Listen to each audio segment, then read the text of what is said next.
making a mess, yeah. When was the last time you think your husband snuck out the house? Where's she going? Where you going? Oh, you got something on the board. Oh, yeah. Okay. Yeah. All right, so I just wanted to say it's a difference between like empathy and forgiveness and being a doormat, right? So clearly she has a timeline of many times she caught somebody who she's in a commitment with cheating, right? She caught them cheating or doing something out of bounds, right? Everybody has different boundaries.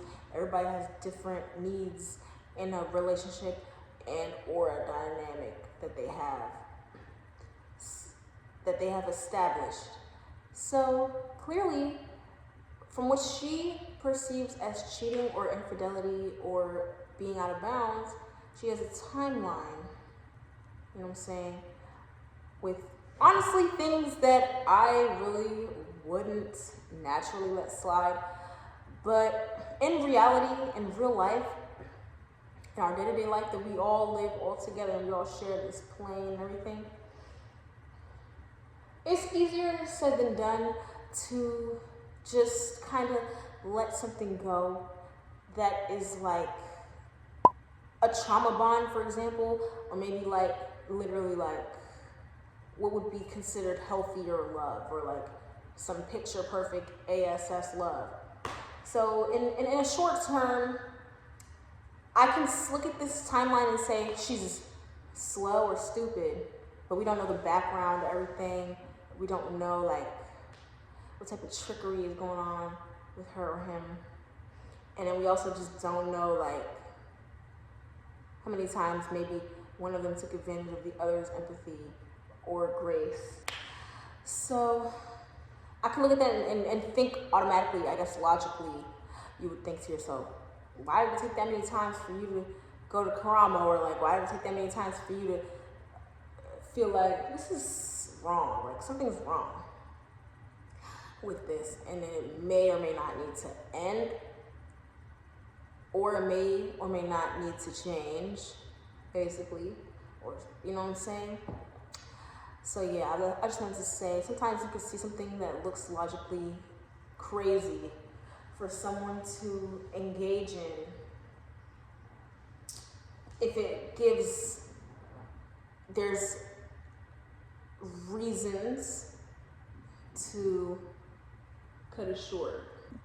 But we don't know people's life, like the complexity or the 411 for real. All we really know is what we see and what it looks like. If it was me, I would do this, but we're not in her shoes. So that's just what I wanted to say, because automatically in my opinionated ASS mind, I would have been like, girl, but we just don't know, okay? Micro cheating is where you cheat online, you're lusting over women, you're liking their posts, you're showing them that you like what you see. It's same thing you did with me. I don't really have a formal definition for micro cheating, but I do have a general idea, and like I've kind of had experiences like that. I haven't been in that many official relationships and things like that. I've been in like maybe one or two, like long term. But at the same time, I would like to say that micro cheating to me is just cheating, right? So if you're in a commitment with somebody and you feel like they're crossing your emotional boundaries or your physical boundaries and things like that, set them at the door. Set those boundaries at the door. Set those boundaries at the door. Because it's very important to have expectations and standards, and you can have that. You're allowed to do that and accept what you like and not accept what you don't like. That doesn't mean write somebody off because something is difficult or something that's challenging. It means if something is excessively or morbidly not getting anywhere, or it's just not so much a bump in the road or a hurdle, it's more like a concrete and or brick trait about a person or a habit that they have, or like something that they just naturally do, just something that they consistently do that you're not okay with. It's okay for you to just know that you cannot constantly forgive and forget, move on, and act like you're okay with things that you're not okay with. Because small things, by Mother Nature's law, turns into bigger things, right? Like plants. If you eat, your stomach expands. If you grow your hair, it goes from short to long. So basically I'm saying, if you notice small red flags, it doesn't mean write somebody off. Like that timeline she has, it seems like at year 3 or 4 when she noticed a huge red flag, like let's say talking to a childhood best friend. No, not talking to. If she so-called caught him doing whatever the F, or she knows that whatever the F happened, those types of things are actually huge. They're not so small, like, you know what I'm saying? When I say huge, it's just like, it's telling about where their heart is and where their mind is at. It doesn't mean they're a bad person, or you're like this angel, or it doesn't mean that they're actually doing that because they want to. Sometimes communication goes a long way, and you can find out a lot of things about people and or someone if you just are around them for a while and you get to know where their background is, what their background is and where they're coming from and all that jazz. You can get to know people outside of what logically would make sense in our collective societal norms. Yeah. So it's disrespectful because I'm not showing other men that I like what I see. Yeah. But I know otherwise because I'm a woman, I have female intuition. So we broke up. And so he's been lying ever since. Got it. Okay. I was also going to say that micro cheating, right? Because we can dial it down or exaggerate it, right? But micro cheating is cheating, okay? Don't let somebody tell you liking a picture or liking many pictures is not cheating if it is to you, okay? Now, don't be dramatic and insecure about things. Like, don't make yourself feel like you're less than somebody or above somebody because someone's doing something that you wouldn't have done, or they're talking to someone that you probably feel like in the back of your head they would have talked to anyway, or did something out of bounds with, right? So it doesn't mean something's wrong with you or something's wrong with them. I think people just do what they want, and people just try to see what they can get away with. And if you feel like micro cheating is cheating, it's cheating, and you're allowed to continue or end things, right? Because something as small as liking pictures and looking at people, to a lot of people, that's not much, because a lot of people are fast. Like they go out and they F whoever they want. They talk to whoever they want. They're a free bird, and some people have contrition, like they have circumstances and situations that determine sometimes how they kind of move. So, okay, you know what I'm saying? You can kind of balance the scales how you want to, but at the end of the day, if something is not okay to you and someone's doing those things, it's cheating. If,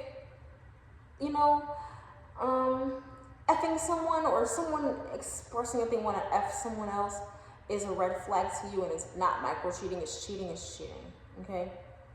And then if somebody's saying, well, I didn't actually do it, or I didn't actually do the act, it's not so much about the act itself. Sometimes it's really all mental, right? Sometimes you can find yourself in situations where, for example, I've watched many, and experienced many strange people that are strange, like capital S strange. Like they might, God forbid, right, in my vicinity, try to sexually be around children or people they shouldn't be with, basically. Like, if you're in a commitment, anybody outside of that, if you're really focused on them, or you're focused outside of your commitment, or you're doing things that you really know you shouldn't do.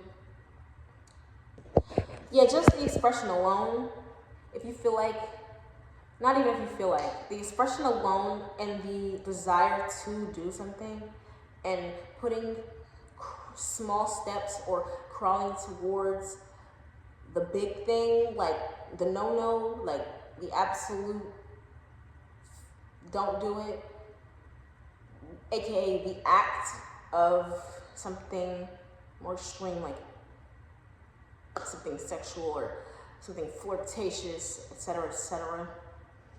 It's not just that, you know what I'm saying? The expression is just as heavy as the act. That's why there's such a thing as long-distance relationships.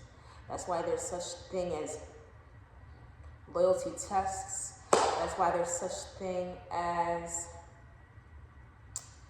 catching predators and things like that. Because if I write down on a piece of paper, I'm getting eggs, milk, water, fruit, vegetables.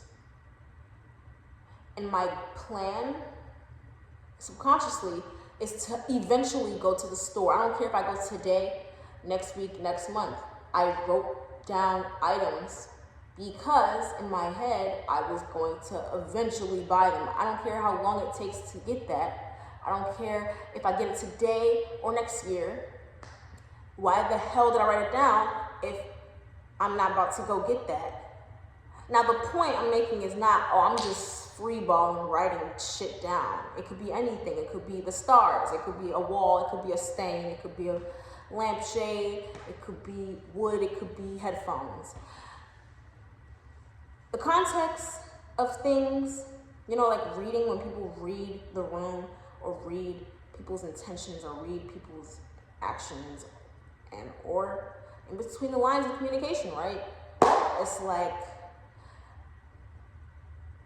comprehending that someone has the intention of doing something, whether there's a thought out plan or a desire to do so, is enough, basically. The fact that I wrote that down on the list means I was attempting to or thought about buying those things. Now, next time I get some money, guess what I'm gonna do? I'm gonna go buy those things. Now imagine if I just wrote that list down and I just didn't have enough money and someone goes, why did you write that down? We can't afford that, right? Why did you text that girl? Why did you text that guy? You shouldn't be doing that. And somebody goes, oh no, I don't have the money to buy that. I never bought anything. But that's not what I said. It's, what was your intention? Like, what is your purpose? What is your goal? I didn't F them. I didn't actually do it, but did you want to though?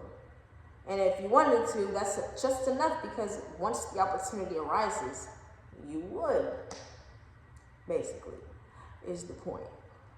So yeah, something small like liking hella pictures or focusing on something or some things that you know you shouldn't be focused on is cheating, because hell, if the chance came, I bet a ninja would, right?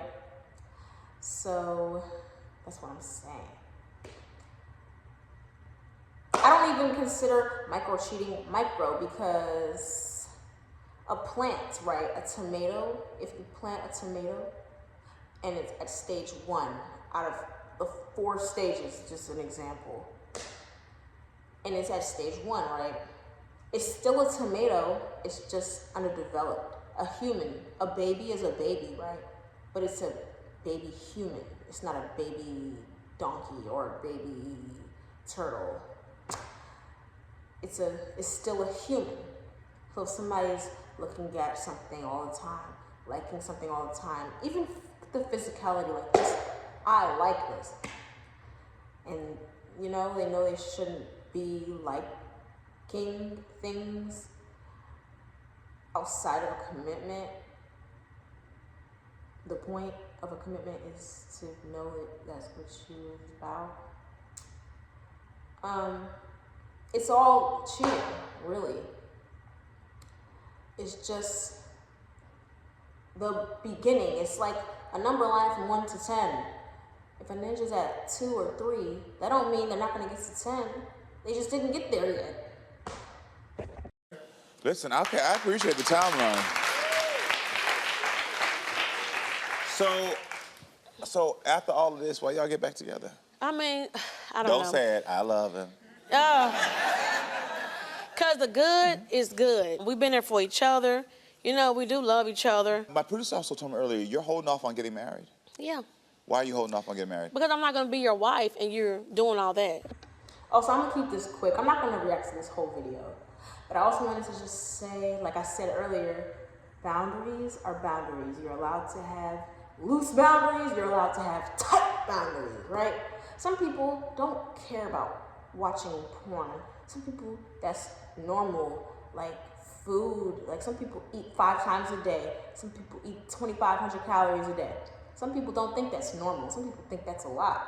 Some people feel like that's not enough. Everybody has different paths and goals and desires and needs and wants. So speaking generally and simply for relationships, yes, please set your boundaries. Please establish those at the door, like before you get into a relationship. And if it changes over time, if you're evolving, they're evolving, we're growing as people, but if you're growing as people in a relationship, you should be able to talk to someone and say, I'm okay with this, I'm not okay with that. And if they're not rocking with what you're okay with and not okay with, it's okay to not be okay. And to let things either continue or end. And like I was saying, some people think porn is normal. Some people think porn is normal. Like watching it excessively or healthily, like a couple times a week. Some people feel like if you're in a relationship, you shouldn't have to watch that. You shouldn't have to do that. Some people feel like we could. Some people feel like don't even like these pictures. Don't even really gaze at people. And I'm gonna be honest, I used to be the type of person that felt like, why are you looking at other people? Because I have like an addictive personality myself. I felt like in the past I had like a lot of trauma, and like when I was younger, I was obsessed with keeping things that felt really good in my life because I felt like, oh my God, I could lose this. And it wasn't like horribly toxic. It was just like obvious that it could have got that way if I didn't check it or clock it really early. And I'm only 25, but you're not crazy if you have a gut feeling about something. Now, sometimes your brain could make up scenarios and jump to conclusions, but a gut feeling is a gut feeling at the end of the day. And it may not be what you think, but what you feel is usually right. Like if you feel like something's not right, then you lean towards communication and feeling that out and then letting that be effective, and you're both comprehending and registering and moving forward with action on top of that communication that was effective, not just my feelings. It's mix the feelings with proper stable thinking, like I said, the boundaries thing. Like everybody's different. You find your puzzle piece, you find what works for you, you find what doesn't work for you, you find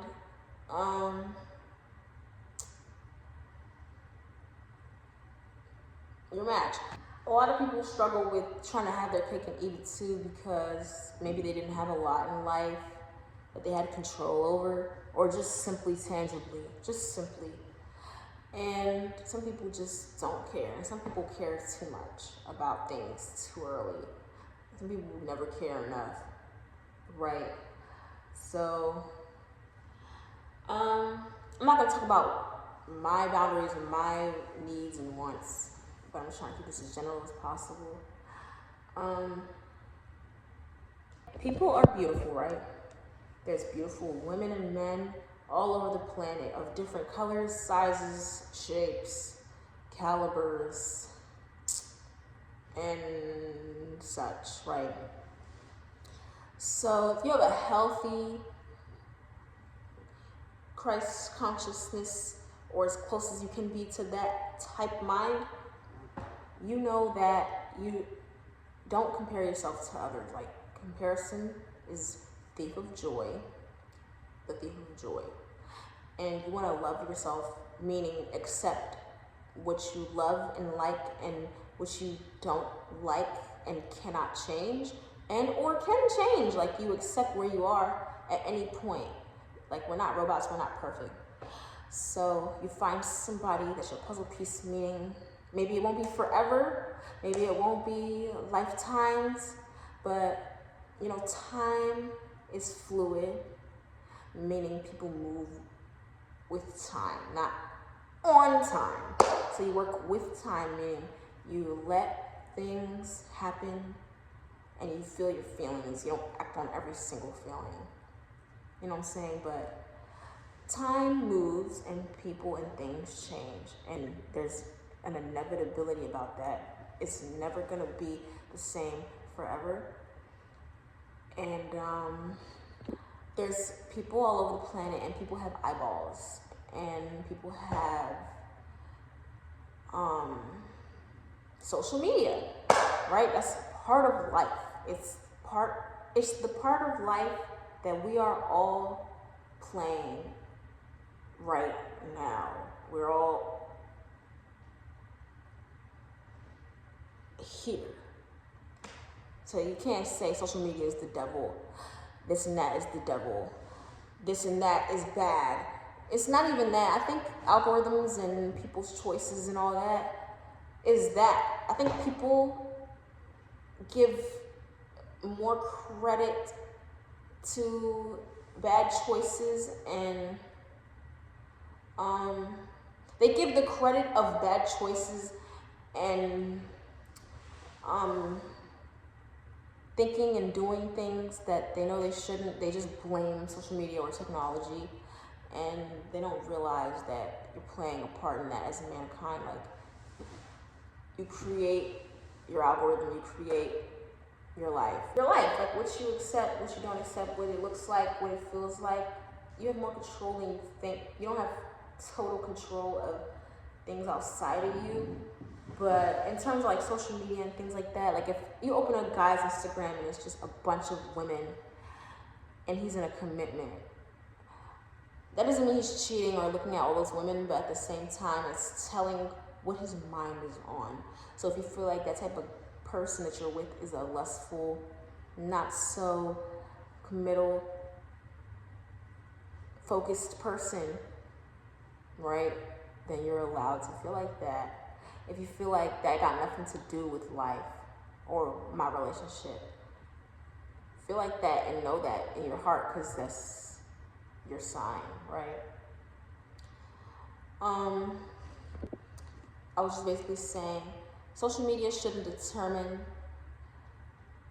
the health of your relationship, like watching things, liking things, looking at things. Now, some people can get real pissy about the small things and project, unfortunately, onto someone because they just feel like they just know automatically what someone's doing or what someone feels like just based off of an explore page or like a notification or likes and things like that. Like, some people are just naturally supportive. Some people are just naturally caring and giving and kind, and they like to compliment. That doesn't mean they're a super friendly, flirty person. It doesn't mean they're a HOE. It doesn't mean they're a SLUT guy or girl. It just means they're just a nice or kind person, and sometimes people can blow things out of proportion because they have untouched trauma and they have fear of losing things, and et cetera, So there's a scale, and then people have to check themselves before they wreck themselves or ruin a good thing for themselves. Because I noticed in today's society, a lot of relationships are based on trauma bonds and not so much like real love. And that's not a bad thing. That's just how it is. Like, most grocery stores have certain prices. most of life is a game, and some people don't play games at all. Like, but normally, and what's normalized is that. So basically, I would say don't take every little thing personal. Like, know yourself, know yourself, and know what's right and what's wrong for you, and know why you feel the way you feel and what's the root cause of things. Like, sometimes, yeah, somebody is being weird or sneaky or cheating, micro or macro. And then if you accept certain red flags from the beginning stages, that's going to tell someone you're okay with macro cheating or huge things that you should have nipped in the bud a long time ago. And I might sound like I'm rambling a little bit, but I feel like somebody out there knows what I'm talking about. And not everybody is out to get you. Not everybody is thinking the way you think, you know? And when I say that, I mean, not everybody has the intentions of maybe someone from your past, or maybe someone that you made up in your head, or someone that you watched in a movie or saw online. Like, let people be individuals, let people show you who they are, and let people show you how they move and what they think and what they feel like. And you learn that person, and you learn those things, and you learn yourself first, though, and you appreciate your intuition, and you respect your intuition, and don't feel like you're automatically wrong if you have struggled with insecurity in the past or presently. And don't feel like you're a bad person if you have insecurities and you project sometimes, or you're traumatized, or you don't trust, or you're seeing what you're seeing and somebody's making you feel crazy. You're not a bad person for knowing what you know and or being wrong sometimes. But like I said, just respect yourself enough to say what you need to say, do what you need to do, take care of yourself, love yourself. And the more you love yourself, the more you're going to attract somebody that's literally perfect for you. There's somebody for everybody. Not everybody's on this monogamous little game, right? Some people are on some other ish. But I'm talking to people that's kind of like me. Like, if you really like that sweet, sentimental 1+1 type deal, and you like the idea of a legacy, or maybe just a family, and you want it to be healthy, not perfect, but responsible and like truthful and fair and all that type of jazz. Don't just accept any little thing, and don't just let somebody make you feel crazy. You're like, you know, don't over exaggerate things or assume, but at the same time, your gut feeling, like I said, is a gut feeling. And sometimes things are played out. Sometimes your mindset is played out. Sometimes that person is not for you, and that's okay. It doesn't mean somebody or something is better than you or less than. It doesn't mean anything. Sometimes some people you can't fix or change, no matter how good you are, no matter what you do, no matter what you bring, no matter what you say. Okay? Yeah. That's why a lot of people stay out of like drama in relationships, not because they don't want love or things like that, but it's really hard to trust in our short span of attention as society, and distracted as society, and glitter is gold as society, right? It's hard to trust that somebody is moving how you move and is sticking to the plan. But at the end of the day, cheating is cheating. And then I'm not going to get into, well, he did this, she said that, he said this, and she did that. I did it first, he did it first, they did it first, I did it back, or they did it back. Cheating is cheating, and then your threshold is your threshold. You're allowed to know what you know and act accordingly. And I feel like that whole video was just gonna be annoying. Not annoying because, you know, people go through those things in our life, in life. People go through those things on the regular, like staying somewhere where they know they're not getting their piece of the pie, like their promise, a nature's promise, which is what you accept for yourself and treat yourself like and move like and want what you want. And God is not on a budget. Like, if you feel like,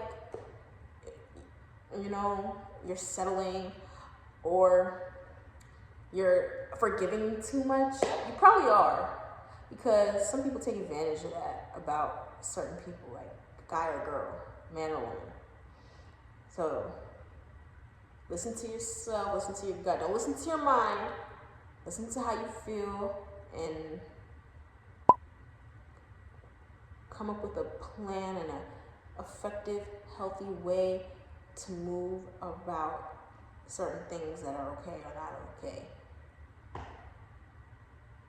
And be okay with something working out better than you thought or not, because the sky is not falling just because something's not how you expect it.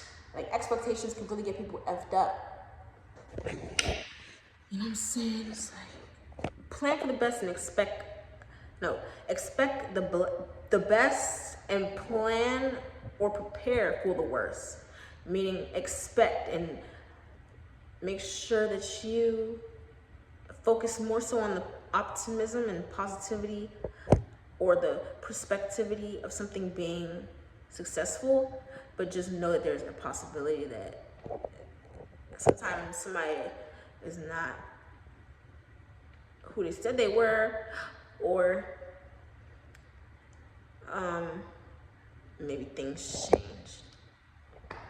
And change is good. Like, listen to Steve Lacy. That's no fun.